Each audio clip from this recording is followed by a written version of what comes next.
Do you get nervous when you need to speak English over Zoom? Don't worry, because in this episode, you'll discover how to engage in a business meeting over Zoom. In the second part of this episode, you'll learn grammar in context with a point of view story.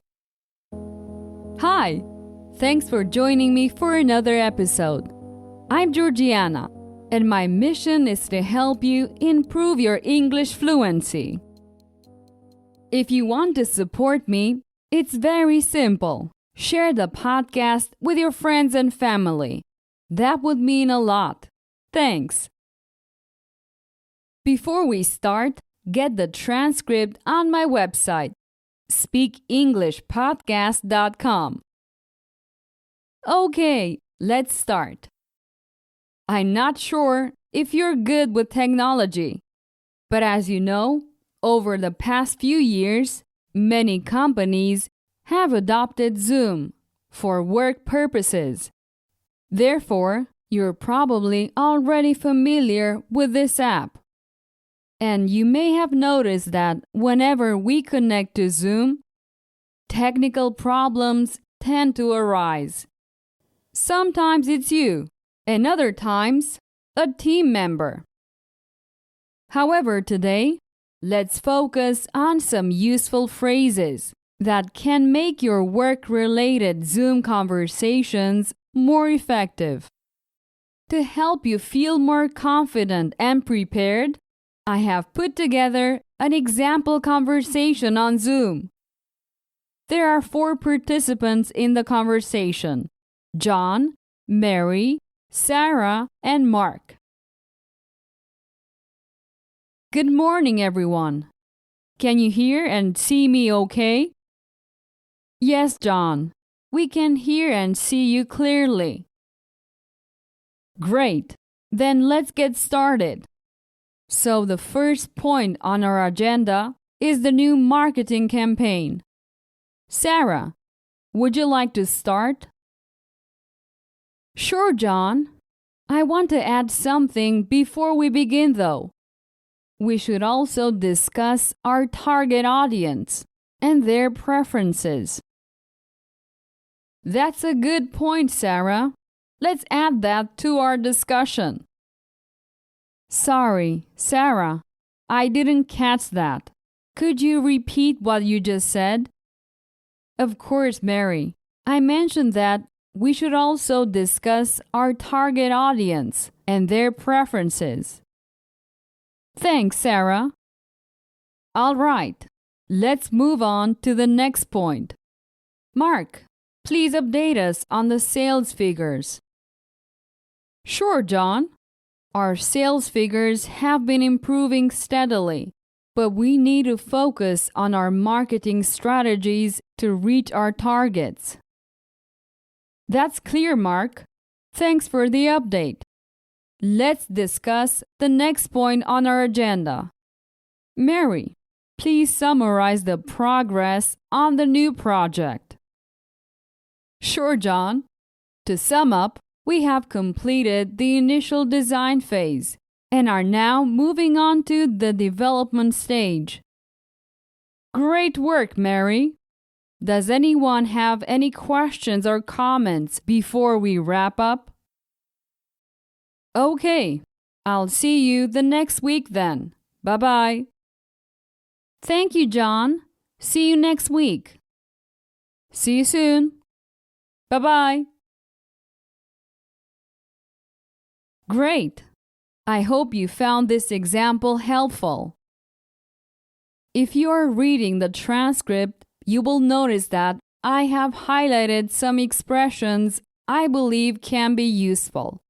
You can get the transcript for free on my website, speakenglishpodcast.com. Also, if you want to communicate effectively in Zoom meetings, it is essential to speak clearly and slowly, listen actively, and ask for clarification if necessary. Okay, now let's continue with a point of view story. I will tell you the same story twice. The second time, I will change the verb tense. So make sure to focus on the changes. You can find these techniques fully implemented in my premium courses. Check out speakenglishpodcast.com/courses. Okay, let's start. Hans had a dream of building an app to help people. So he started his own software development company in Germany. He worked hard to build his company's reputation by attending conferences and networking events. Although he had some clients, he knew he needed something big to take his company to the next level. One day, a corporation from America contacted him, wanting to partner with his company. This was the opportunity Hans had been waiting for. He arranged a Zoom call with the sales team, but needed help understanding their thick Southern accents. The team also needed help understanding Hans when he explained the advantages of his app. To solve the problem, Hans used the language translation software he had been working on for months. He typed his messages in German, and the software translated everything into a thick American Southern accent. The Americans loved the software and agreed to partner with Hans. This experience inspired Hans to improve his language translation software so that it could help people who had trouble understanding different accents. He wanted to become a software developer for companies that needed this service. Great! Let's listen to the same story in the present tense in the first person. Hi, I'm Hans, and some years ago, I had a dream of building an app that could help people. That's why I started my own software development company in Germany. I worked hard to build my company's reputation by attending conferences and networking events. Although I had some clients, I knew I needed something big to take my company to the next level.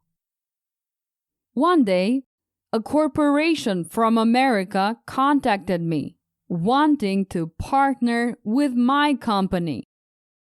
This was the opportunity I had been waiting for. I arranged a Zoom call with their sales team, but had difficulty understanding their thick Southern accent. The team also struggled to understand me when I explained the advantages of my app. To solve the problem, I used a language translation software I had been working on for months. I typed my messages in German, and the software translated everything into a thick American Southern accent. The Americans loved the software and agreed to partner with me. This experience inspired me to improve my language translation software so that it could help people who have trouble understanding different accents. I want to become a software developer for companies that need this service. Okay, that's the end of this short exercise. Notice that the changes between grammar points are subtle but important. With this method, you don't need to memorize any boring rules. It's better to see the changes in the proper context. And with a story, It is much easier to remember all this. Visit speakenglishpodcast.com/courses to get my premium courses. They are designed for learning by listening. It's the perfect time to start a new course. Okay, we have reached the end of this episode. See you soon. Bye-bye. Did you enjoy today's episode? Get the transcript now at speakenglishpodcast.com.